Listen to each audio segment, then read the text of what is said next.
우리 조용히 묵상하여 기도하시면서 9월 27일 주일 예배 하나님께 드리겠습니다.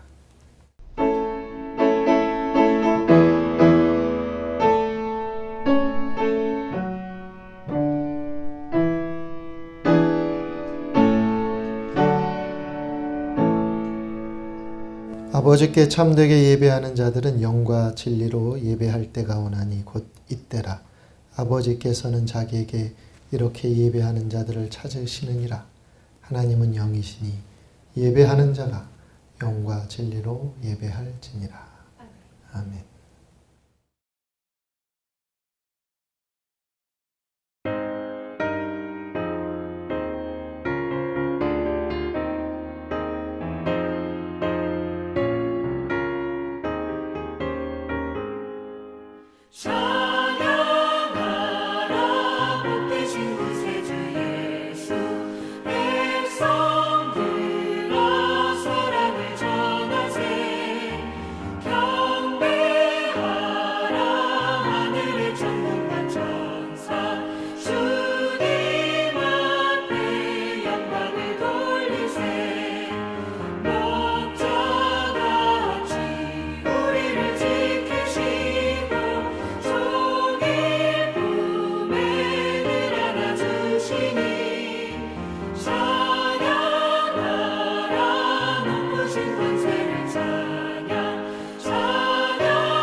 사도신경으로 신앙 고백 드리겠습니다. 전능하사 천지를 만드신 하나님 아버지를 내가 믿사오며 그 외아들 우리 주 예수 그리스도를 믿사오니 이는 성령으로 잉태하사 동정녀 마리에게 나시고 본디오 빌라도에게 고난을 받으사 십자가에 못 박혀 죽으시고 장사한 지 사흘 만에 죽은 자 가운데서 다시 살아나시며 하늘에 오르사 하신 하느님 우편에 앉아 계시다가 저리로서 산 자와 죽은 자를 심판하러 오시리라. 성령을 믿사오며 거룩한 공회와 성도가 서로 교통하는 것과 죄를 사하여 주시는 것과 몸이 다시 사는 것과 영원히 사는 것을 믿사옵나이다. 아멘. 성시교독 교독문 84번입니다. 히브리서 11장입니다. 믿음은 바라는 것들의 실상이요 보이지 않는 것들의 증거니 선진들이 이로써 증거를 얻어내니라. 믿음으로 모든 세계가 하나님의 말씀으로 지어진 줄을 우리가 아나니 보이는 것은 나타난 것으로 말미암아 된 것이 아니니라. 믿음으로 아벨은 가인보다 더 나은 제사를 하나님께 드림으로 의로운 자라 하시는 증거를 얻었으니 하나님이 그 예물에 대하여 증언하심이라. 그가 죽었으나 그 믿음으로써 지금도 말하느니라. 믿음으로 에녹은 죽음을 보지 않고 옮겨졌으니 하나님이 그를 옮기심으로 다시 보이지 아니하였느니라. 그는 옮겨지기 전에 하나님을 기쁘시게 하는 자라 하는 증거를 받았느니라. 믿음이 없이는 하나님을 기쁘시게 하지 못하나니 하나님께 나아가는 자는 반드시 그가 계신 것과 또한 그가 자기를 찾는 자들에게 상 주시는 이심을 믿어야 할지니라. 아멘. 예배를 위해 그리고 드려질 예물을 위해 기도합니다. 하나님, 오늘도 주님의 부활의 날 주일을 맞아 우리가 함께 모여 예배를 드립니다. 비록 교회에서 예배드리지 못하고 각 가정에서 또 있는 자리에서 드리는 예배이지만 우리의 마음과 또한 우리의 몸가짐은 교회에서 드리는 것과 다를 바가 없이 하나님께 정결하기를 소망합니다. 이 시간 예배드리는 모든 영혼 위에 그 가정 위에 함께하여 주옵소서. 성령님 임재하여 주옵시고 우리의 예배를 영광 가운데 하늘에 이르게 하여 주옵소서. 오늘도 하나님 예배를 드리는 가정을 기억하시고 그 영혼을 기억하여 주옵소서. 그 삶의 자리에 축복하시고 견디고 이기게 하여 주옵시고 어려울 때이든 평안할 때이든 하나님을 붙들고 의지하며 주의 인도하심 따라 살아가는 믿음의 식구들이 되도록 동행해 주옵소서. 하나님, 언제인지 우리는 알지 못하나 하나님께서 정하신 때가 되면 모든 어려움이 아침의 안개가 사라지듯 다 사라지게 될 줄 믿습니다. 하나님, 우리를 불쌍히 여겨 주옵시고 그때까지 이길 수 있고 견딜 수 있는 힘을 더하여 주옵소서. 또한 어려운 때 서로 돌보고 감싸고 위로하게 하여 주옵시고 혹여라도 지치지 않나 돌아보게 하여 주옵소서. 특별히 이번 주간에는 추석 명절이 있습니다. 하나님, 가족 친지 간에 부모 형제 방문하는 것도 자제하라고 하는 이 시기에 하나님 정말 왕래하기도 두려운 그러한 어려운 때이지만 그럼에도 불구하고 오가는 자리를 기억하여 주시고 지켜 주옵시고 또 오가지 못한다 하더라도 서로 안부하고 기도해 주고 또 돌봐주면서 명절을 정말 따뜻하고 아름답게 보낼 수 있도록 인도해 주시옵고 명절의 분위기가 나지 않지만 그러나 하나님 이 모든 어려운 때에 합력하여서 이 어려움을 이기고자 하는 그 한 사람 한 사람을 돌보시고 그 가정을 축복하여 주셔서 하나님의 임재하심과 돌보심의 기쁨을 더하여 주옵소서. 모든 것을 하나님 당신의 뜻 안에 있음을 믿고 우리가 우리의 할 바를 다 하기를 소망합니다. 주님 어느 자리에 있든지 우리 교우들 지켜주시고 연로하신 어르신들 또 질병과 싸우는 분들 하나님 다쳐서 회복 중에 있는 모든 분들 우리 어린 생명들 한 주간도 건강하게 지켜주시옵소서. 특별히 또 예물을 드릴 때 그 예물에 담긴 마음의 소원 기억하여 주시고 하나님 돌보시고 은총을 베푸셔서 선한 목자가 양떼를 돌보듯 모든 가정 하나님 어려움 없도록 살펴주시옵소서. 특별히 형제적으로 하나님 어려움 생기지 않도록 한 가정 다 지켜주시기를 간절히 소망하며 예수 그리스도의 이름으로 기도드리옵나이다. 아멘.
네, 우리 하나님의 말씀은 오늘 에스겔서를 보겠습니다. 37장 1절부터 10절까지의 말씀입니다.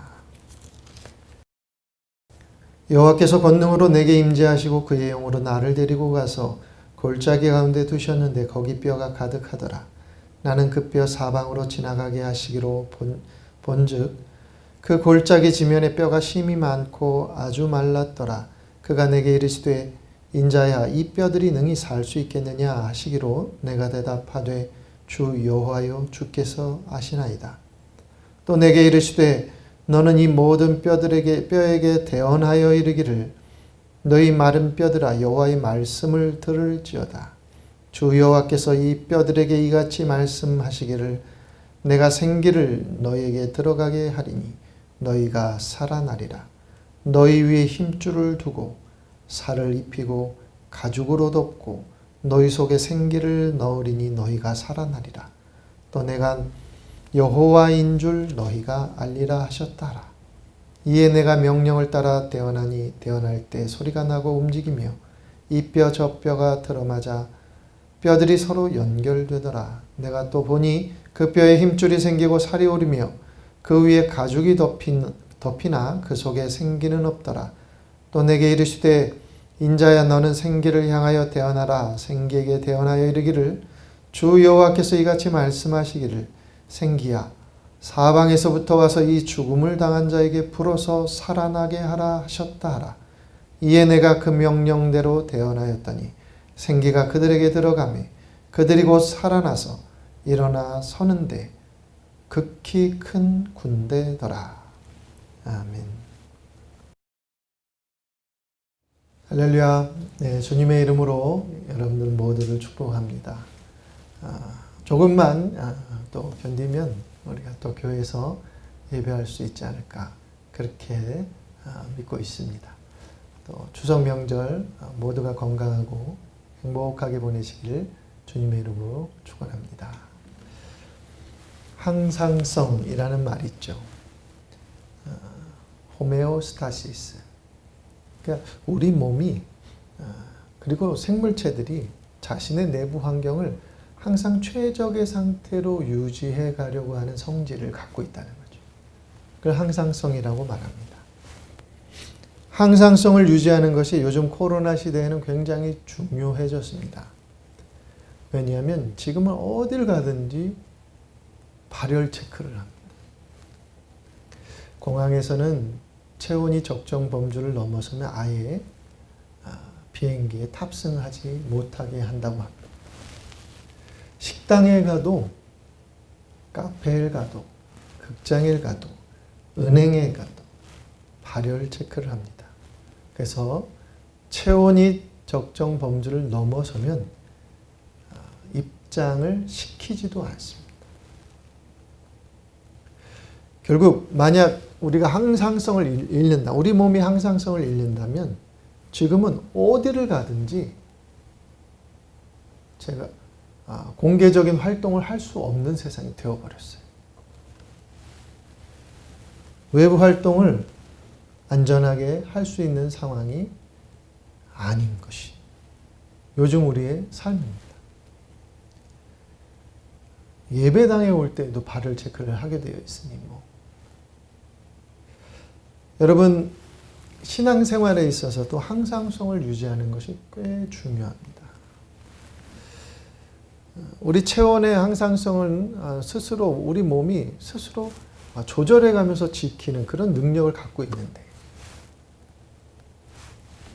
그래서 더우면 체온이 올라가려면 땀을 배출하기도 하고 또 추우면 몸이 스스로 떨면서 열을 발생하려고 하죠.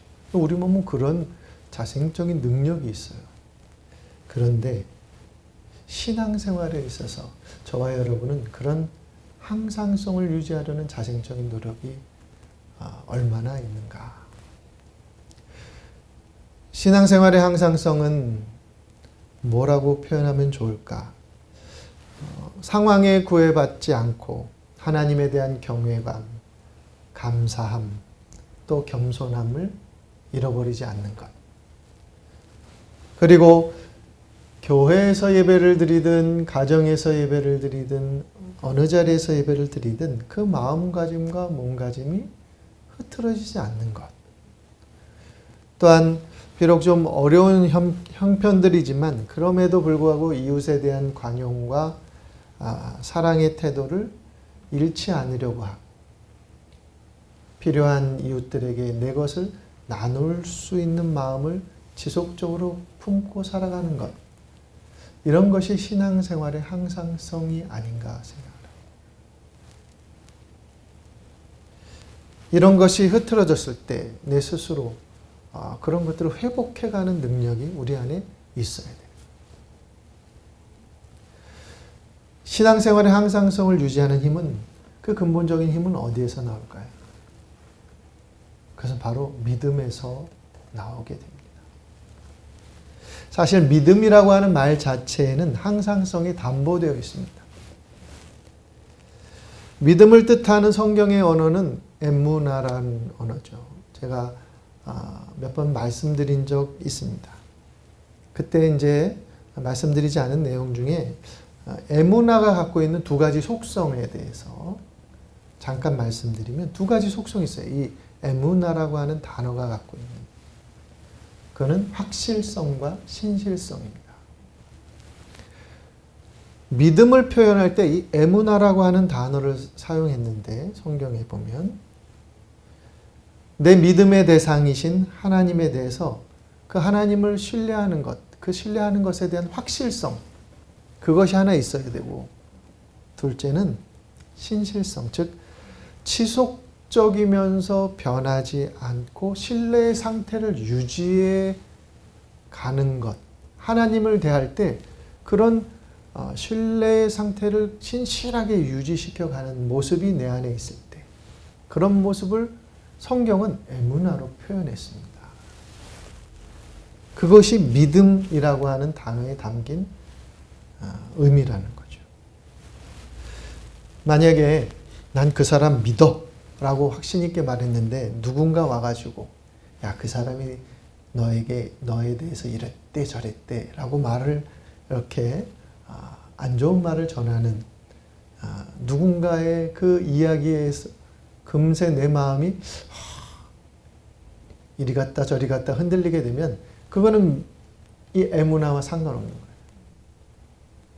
하나님에 대해서도 축복하실 때는 기쁘고 감사하고 그 경외감이 컸는데 조금만 어려워도 흔들리게 되고 불평하게 되는 광야의 이스라엘 백성들과 같은 모습들. 이것은 믿음의 모습이 아닌 거죠. 에무나와 관계없는 모습들입니다. 성도로서 우리가 항상성을 유지하는 것. 아까 말씀드렸던 그런 삶에서나 하나님 앞에서의 태도나 이웃과의 태도 이런 모든 것에 대해서 항상성을 유지하는 길은 이 확실성과 신실성이 담보된 에무나로서의 믿음을 품고 살아가는 길 외에는 없습니다. 이스라엘 백성들은 바벨론에 의해서 나라가 망했어요. 그리고 포로로 잡혀왔죠. 절망 중에 삶을 보내고 있었습니다. 그들은 소망을 가지지도 못한 채 하루하루를 그냥 연명하고 살고 있었습니다. 그때 하나님은 포로로 잡혀온 사람들 중에 한 사람을 택하셨는데 그 사람 에스겔입니다. 그가 그발강가라고 하는 곳에서 하나님이 보여주신 환상을 보게 됩니다.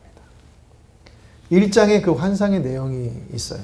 여러분 1장을 보시면 폭풍과 구름 속에서 정말 네 생물의 형상을 가진 기이한 물체를 에스겔이 목격하게 되는데 그런데 그 물체들을 목격함과 동시에 하나님의 형상을 보고 하나님의 음성을 거기서 듣죠. 그때가 이제 에스겔이 예언자로서 제사장 에스겔이 예언자로서 활동하게 되는 그런 계기가 그 경험 때문인데 그 이후로 이제 하나님이 여러 예언들을 에스겔을 통해서 주십니다. 그 중에 하나가 오늘 읽은 마른 뼈 환상에 관한 예언입니다. 하나님이 어떤 골짜기로 에스겔을 데려가셨어요. 뼈들이 가득했습니다.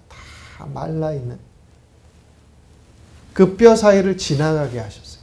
그러면서 하나님이 질문하십니다. 물으시는 거예요. 인자야, 이 뼈들이 능히 살 수 있겠느냐? 이렇게 물으셨습니다. 이게 무슨 질문입니까? 에스겔을 시험하시는 것입니다. 상식의 바탕을 두고 살아가는 사람, 합리적인 사고를 갖고 있는 사람이라면 살 수 없습니다. 라고 대답이 나와야 그게 자연스러울 것입니다. 그런데 에스겔은 이렇게 대답합니다. 주 여호와여, 주께서 아시나이다. 그러자 하나님이 말씀하셔요. 너는 이 모든 뼈들에게 대언하여 말해라. 너희 마른 뼈들아 여호와의 말씀을 들을지어다. 말씀을 들을지어다. 이렇게 말씀합니다. 주 여호와께서 이 뼈들에게 이같이 말씀하시길 내가 생기를 너희에게 들어가게 하리니 너희가 살아나리라. 너희가 너희 위에 힘줄을 두고 살을 입히고 가죽으로 덮고 너희 속에 생기를 넣으리니 너희가 살아나리라. 또 내가 여호와인 줄 너희가 알리라 하셨다라. 이렇게 대언하게 하십니다. 생기를 들어가게 하리니 생기를 넣으리니 너희가 살리라. 2번 반복하셨어요. 하나님이 생기를 넣으시면 살아난다는 거예요. 그럼 여기서 마른 뼈는 누굴 말할까요? 포로로 잡혀온 이스라엘 사람들, 유다 사람들을 말하는 것이죠. 아무런 힘도 소망도 품지 못하고 육체적으로 정신적으로 영적으로 공황 상태에 놓여서 마른 뼈와 같은 상태에 놓인 사람들. 그런데 하나님은 그 마른 뼈와 같은 유다 백성들을 향해서 너희가 살아나리라. 내가 생기를 넣으면 너희는 살아날 것이다. 이렇게 외치라고 에스겔에 명령하신 것입니다. 그러면 내가 여호와인 줄 알게 될 것이다. 이렇게 말씀합니다. 여호와 하나님이 누구십니까? 세상을 운행하시고 생명을 창조하신 분입니다. 유다 백성들은 그렇게 예전에 믿고 살았어요. 그런데 그 믿음을 놓고 있었어요. 그 하나님께서 생명 없는 마른 뼈와 같은 이스라엘에게 생기를 불어넣어 살게 할 것이다 선언하고 계신 것입니다. 즉 이스라엘의 회복을 약속하는 거예요. 이 생기는 바로 아담에게 불어넣으셨던 생기예요. 하나님의 영, 루아흐라고 이렇게 되어 있어요. 하나님의 영을 불어넣으셔서 아담을 살아있는 생명체 되게 하셨듯이 죽은 마른 뼈와 같은 이스라엘을 살리시겠다고 하는 선언이고 약속입니다. 에스겔이 말씀대로 순종했어요. 그러자 뼈들이 붙었어요. 그 위에 힘줄이 생기고 피부가 생겼습니다. 그러나 아직 생기가 없는 상태였다 그랬어요. 하나님이 에스겔에게 다시 명령하게 합니다. 생기야 사방에서부터 와서 이 죽음을 당한 자에게 불어 살아나게 하라. 이렇게 말하라는 거예요. 에스겔이 그렇게 말하자 살아나는 거예요. 생명이 돌아오는 거죠. 그리고 큰 군대를 이루었다. 이렇게 말씀합니다. 그리고 하나님 다시 말씀하십니다. 내 백성들아 내가 너희 무덤을 열고 너희로 거기에서 나오게 한즉 너희는 내가 여호와인 줄 알리라. 내가 또 내 영을 너희 속에 두어 너희가 살아나게 하고 내가 또 너희 고국 땅에 두리니 나 여호와가 이 일을 말하고 이룬 줄을 너희가 알리라. 여호와의 말씀이니라. 이렇게 말씀합니다. 하나님이 무덤에서 나오게 하신다는 거예요. 살아나게 하신다는 거예요. 그리고 고국으로 돌아가게 하신다. 이 회복의 약속.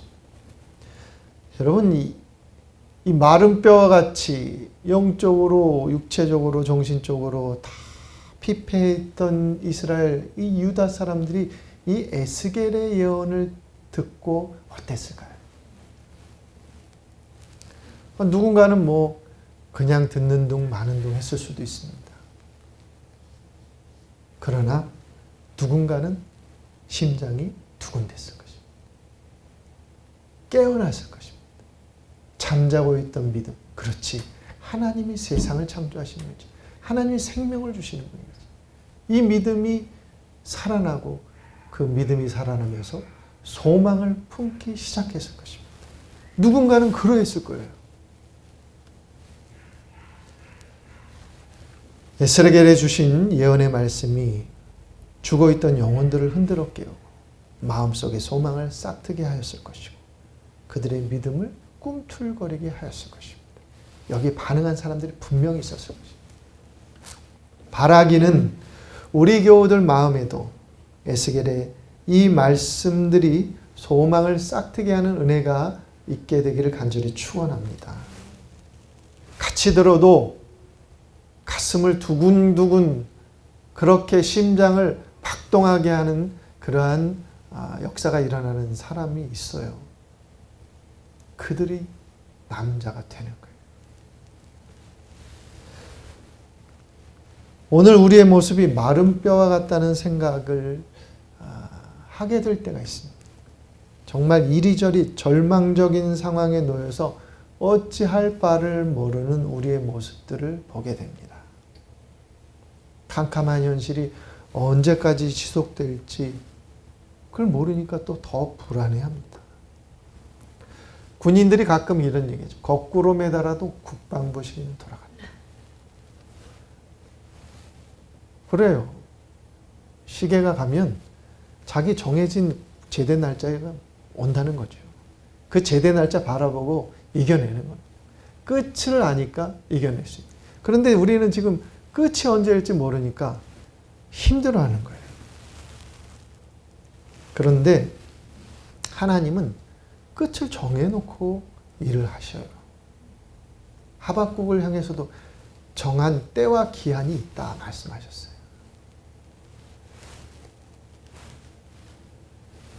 그 끝이 언제일지 우리는 모르지만 소망을 품고 인내하는 자가 결국에 승리하는 자가 된다는 거죠. 하나님은 그렇게 살아가기를 바라셔요.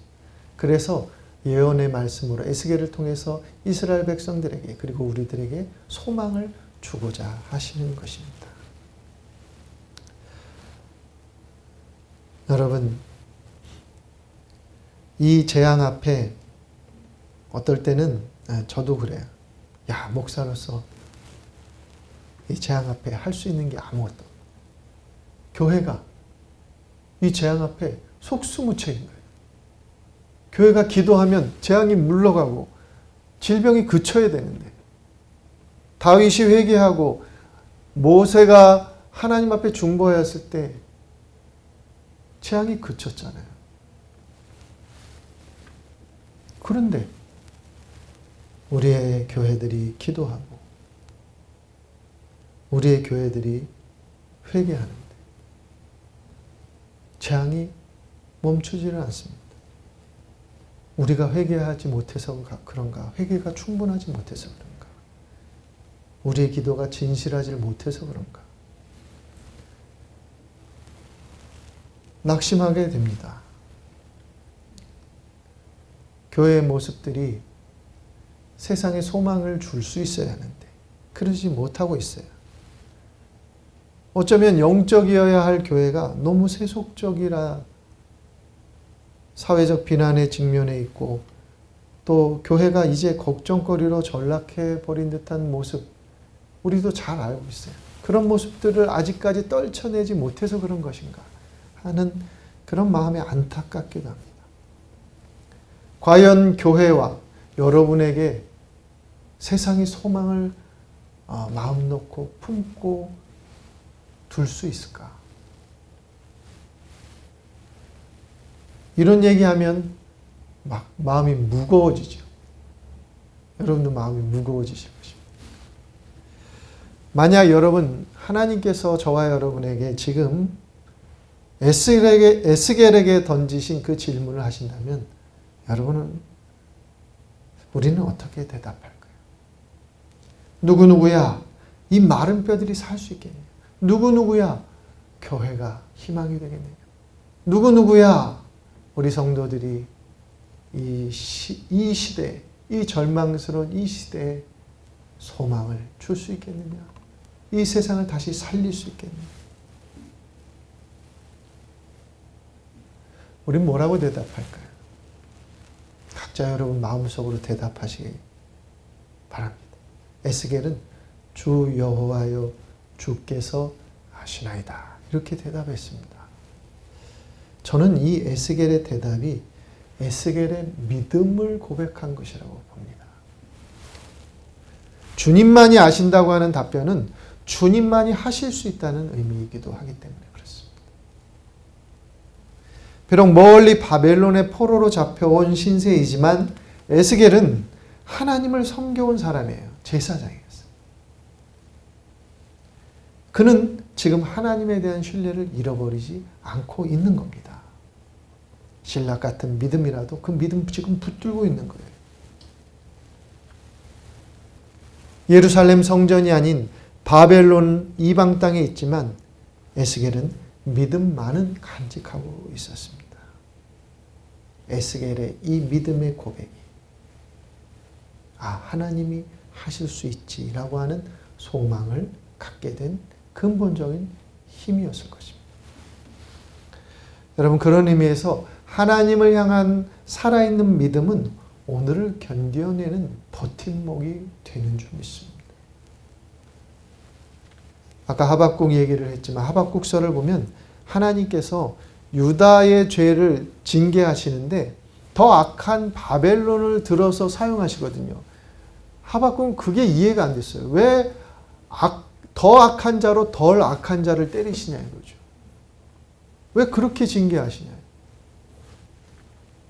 이게 언제까지 이렇게 됩니까? 그때 하신 말씀이 정한 때가 그리고 기한이 있다 말씀하시고, 하나님이 2장 4절을 보면 끄트머리에 뭐라고 말씀하셨느냐 하면 그러나 의인은 믿음으로 말미암아 살리라 이렇게 말씀하십니다. 굉장히 여운이 깊은 말씀입니다. 하나님이 일일이 막 설명하시지 않으세요. 의인은 믿음으로 사는 것이다 이렇게 말씀하세요. 바울이 고린도후서 4장 18절에서 이런 말씀을 했어요. 우리가 주목하는 것은 보이는 것이 아니요 보이지 않는 것이.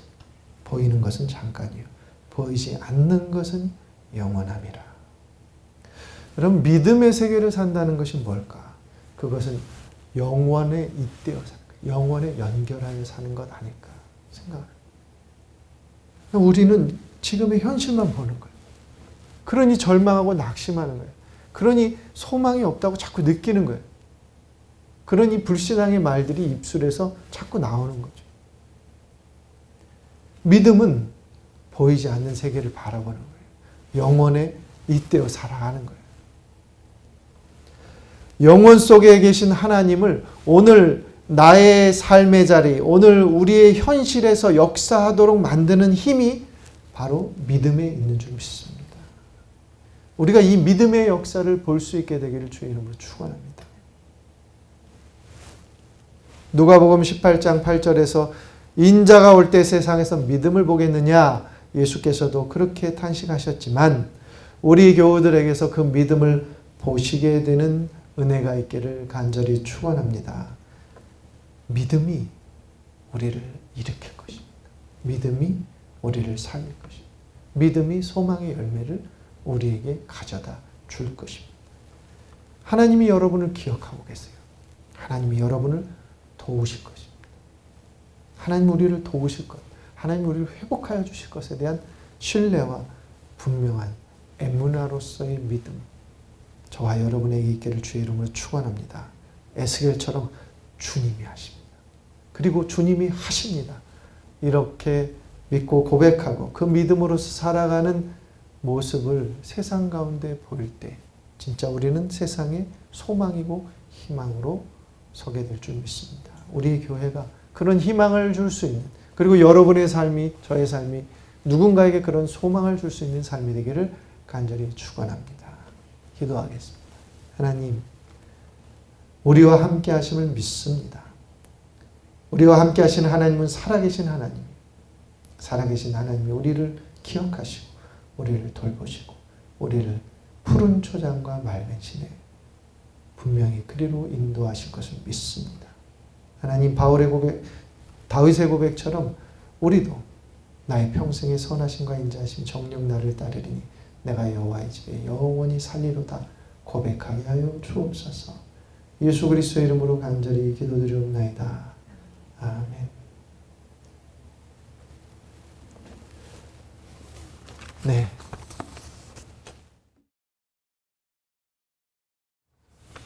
교회 소식 전하겠습니다. 이번 주일도 우리가 가정 예배를 드리게 됩니다. 예배 드리는 여러분 모든 가정에 하나님의 위로와 은혜가 넘치게 되기를 간절히 축원합니다. 추석 명절이 있는데 우리가 상황은 어렵지만 그래도 가족 친지 간에 서로 격려하면서 의미 있는 따뜻한 명절 보낼 수 있기를 주의 이름으로 간절히 부탁을 드립니다. 모두가 행복한 추석 보내시기를 또한 축원하며 여러분 모두 건강하십시오. 다음 주에 교회에서 뵐 수 있기를 그렇게 한번 기도해 봅니다. 네. 모두 주님의 이름으로 축복합니다.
축도로 예배를 마치도록 하겠습니다.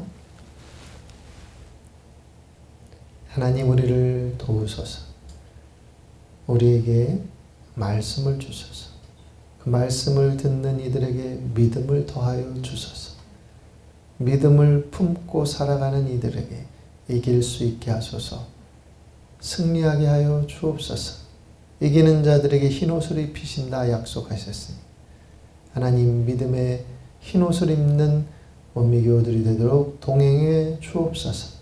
이제는 우리 주 예수 그리스도의 은혜와 하나님의 사랑하심과 성령님의 교통하심이 예배를 드리는 모든 가정 위에 그리고 추석 명절을 보내는 우리 교우들 모두에게 언제나 함께 하옵시기를 간절히 축원하옵나이다.